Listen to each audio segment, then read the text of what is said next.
Dear student, Sujeet GK GS classes पर आपका स्वागत है। आज बिहार दुर्गा प्रैक्टिस सेट 8 हम लेकर आए हैं। इससे पहले आप हमारे चैनल को like, share, subscribe, bell icon जरूर दबाएं और हमारी वीडियो को अंत तक जरूर देखें। तो देखिए सेट नंबर 8, पहला क्वेश्चन, रोजगार गारंटी योजना को सर्वप्रथम किस राज्य में प्रारंभ किया गया? तो पहला क्वेश्चन क्या है, रोजगार गारंटी योजना को सर्वप्रथम किस राज्य में प्रारंभ किया गया? आंसर होगा महाराष्ट्र। आंसर क्या होगा? महाराष्ट्र में।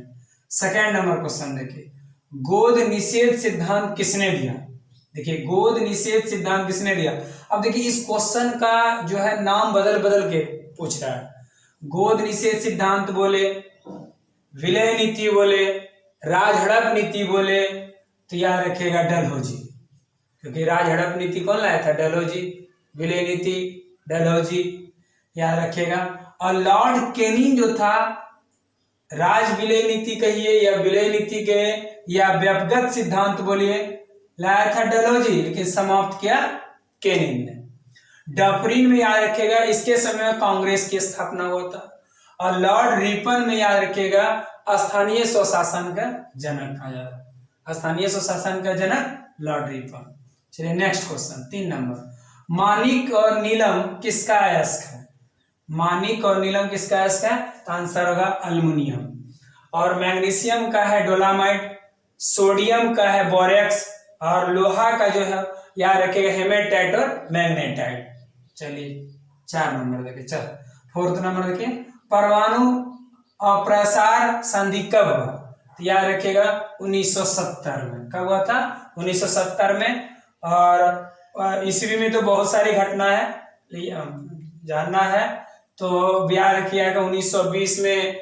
अगर संधि की बात करें तो सैब्र की संधि हुआ था, पढ़ाया था आप लोग को।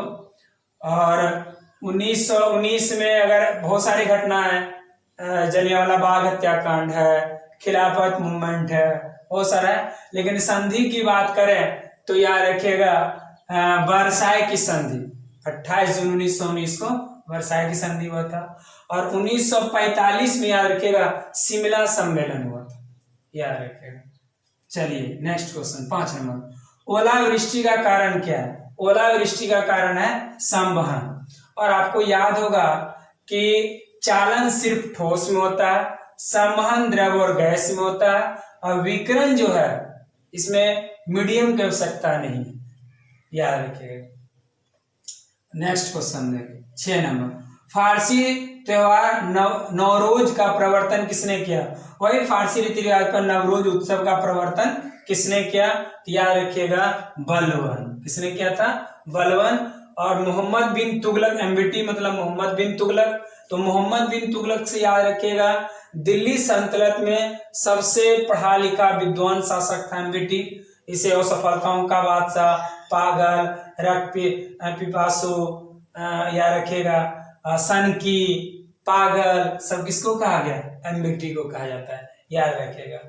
और एफएसटी में अगर देखा जाए तो एफएसटी में याद रखिएगा, एफएसटी में जो नाम आता है इसका, 5 बड़ी नहरों, 300 नगरों का स्थापना कौन किया था? एफएसटी किया था, याद रखिएगा। और एफएसटी मतलब फिरोज शाह तुगलक, जीएसटी मतलब गयासुद्दीन तुगलक। तो तुगलक वंश के संस्थापक कौन थे? गयासुद्दीन तुगलक थे, याद रखिएगा इनके बारे में। और भी है, याद रखिएगा। अब देखिए शाश्वत नगर किसे कहते हैं? शाश्वत नगर कहते हैं रोम को, याद रखिएगा। और जापान को हम लोग जानते हुए उगते हुए सूरज, जापान हो गया सूर्योदय का देश। और सूर्यास्त हो गया ब्रिटेन, सूर्यास्त का देश ब्रिटेन हो गया, याद रखिएगा। 8 नंबर देखिए, कोर्ट्स एंड देयर जजमेंट, याद रखिए कोर्ट्स एंड देयर जजमेंट्स पुस्तक के लेखक कौन है? याद रखिएगा अरुण शौरी। और अरुण शौरी का ए सेकुलर एजेंडा पुस्तक भी अरुण शौरी का ही है, याद रखिए। दोनों पुस्तक इनका भी I, a secular agenda, courts and their judgement पुस्तक भी अरुण शौरी का है। अब देखिए जजमेंट से रिलेटेड पुस्तक देखें, ध्यान देंगे। जजमेंट अगर आपसे पूछ रहा है तो कुलदीप नैयर, और द लास्ट जजमेंट पूछ रहा है तो माइकल एंजेलो, और कोर्ट्स एंड देयर जजमेंट पूछ रहा है अरुण शौरी। इस पर कंफ्यूज होता है लड़का। तो जजमेंट पूछेगा कुलदीप नैयर, याद रखिएगा। और द लास्ट जजमेंट पूछेगा तो Michelangelo, courts and their judgement पूछेगा तरुण शौर्य। 9 नंबर, भारत में सबसे प्रमुख सूफी पूजा गृह कहाँ है? याद रखेगा अजमेर में। कहाँ है? अजमेर में। और अजमेर याद रखेगा पृथ्वीराज चौहान की राजधानी भी थी अजमेर। और याद रखा जयपुर को पिंक सिटी भी कहते हैं, हम लोग को पता होगा। चलिए अब आते हैं सर 10th नंबर, प्रायद्वीपीय भारत की सबसे बड़ी नदी कौन है? और देखिए प्रायद्वीपीय भारत की सबसे बड़ी नदी कौन है? याद रखिएगा गोदावरी। और गोदावरी के बारे में आपको बहुत बार बताया भी है कि व्योवृत गंगा, दक्षिण गंगा किसको कहते हैं? गोदावरी को। और याद रखिएगा दक्षिण भारत की सबसे लंबी नदी भी कौन है? गोदावरी है। और गंगा जो है भारत की सबसे लंबी नदी है, याद रखिएगा। और कावेरी के बारे में बताएं, दक्षिण की गंगा बोले तो कावेरी होगा, याद रखिएगा। और कृष्णा में बहुत सारा क्वेश्चन होता है, अलमाटी बांध अगर पूछ दे तो कृष्णा नदी पर है। कृष्णा नदी महाबलेश्वर से निकलता है। चलिए 11 नंबर, नोआखली कहाँ स्थित है? तो नोआखली कहाँ स्थित है? याद रखिएगा बांग्लादेश में। कहाँ स्थित है? बांग्लादेश में। नेक्स्ट क्वेश्चन 12 नंबर, वैश्विक लैंगिक असमानता सूचकांक 2020 में भारत का स्थान। तो क्वेश्चन क्या है? वैश्विक लैंगिक असमानता सूचकांक 2020 में भारत का स्थान 112, याद रखिएगा। नेक्स्ट देखिए 13 नंबर, कौन सा रेशा का सबसे मजबूत प्राकृतिक रेशे के रूप में जाना जाता है? तो याद रखिएगा इसका रेशम होगा। क्या होगा? रेशम। और कपास के बारे में बताएं आपको, सफेद सोना कहा जाता है कपास को, याद रखिएगा। और कपास के लिए जो उपयुक्त मिट्टी है वह काली है, याद रखिएगा। आगे देखिए 14 नंबर, भारत में कर्मचारियों के लिए महंगाई भत्ता तय करने का आधार क्या है? आंसर होगा उपभोक्ता मूल्य सूचकांक।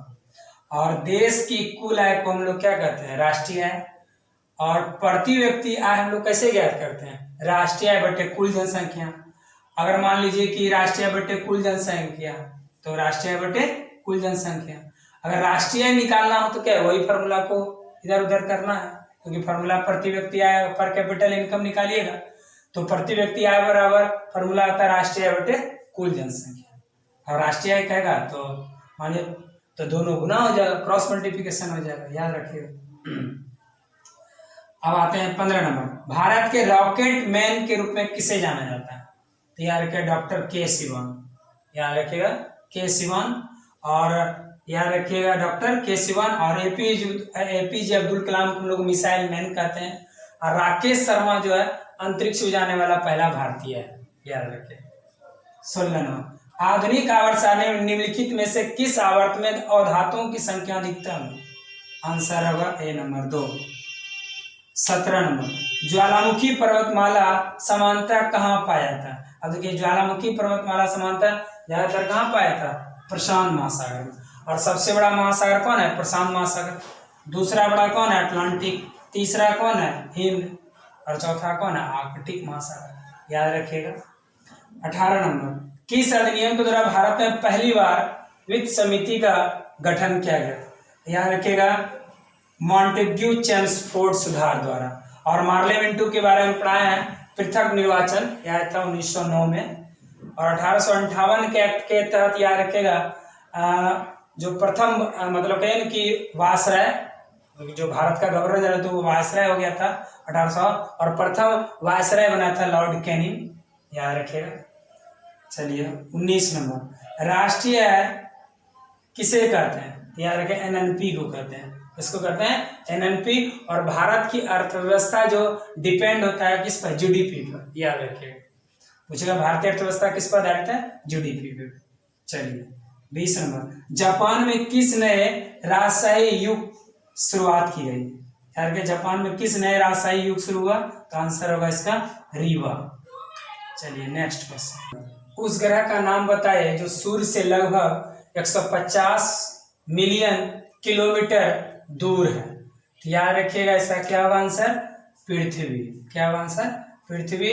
और याद रखिएगा सूर्य से दूरी के अनुसार याद रखिएगा बुध, शुक्र, पृथ्वी। लेकिन आकार में के अनुसार देखा जाए तो 5वां बड़ा ग्रह है कौन? पृथ्वी, ये याद रखिएगा। चलिए बुध के बारे में जानिए रहे, सूर्य के सबसे नजदीक है बुध। ठीक है ना। ऐसे देखा जाए सूर्य की दूरी के अनुसार तो बुध है, उसके बाद शुक्र है, तब पृथ्वी है, तब मंगल है। चलिए 22 नंबर, सौर मंडल का दूसरा सबसे बड़ा ग्रह कौन है? तो सबसे बड़ा ग्रह कौन है? बृहस्पति, कहते हैं ना, बृहस्पति, शनि, अरुण, वरुण। तो सेकंड नंबर पर कौन आ गया? शनि, याद रखिएगा।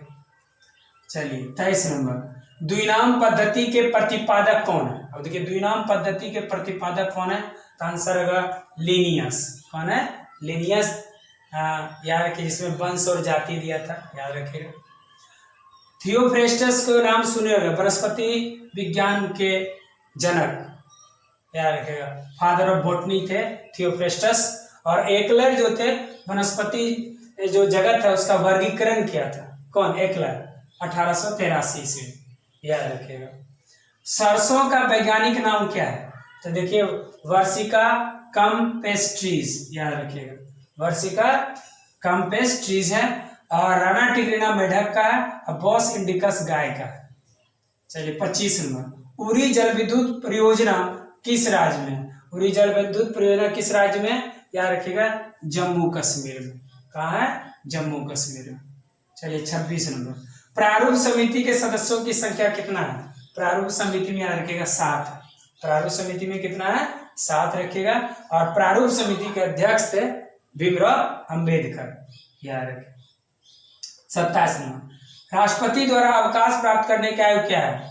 याद रखिए, कोई सीमा नहीं होता, ठीक है ना, फिक्स नहीं है कि अवकाश करने का।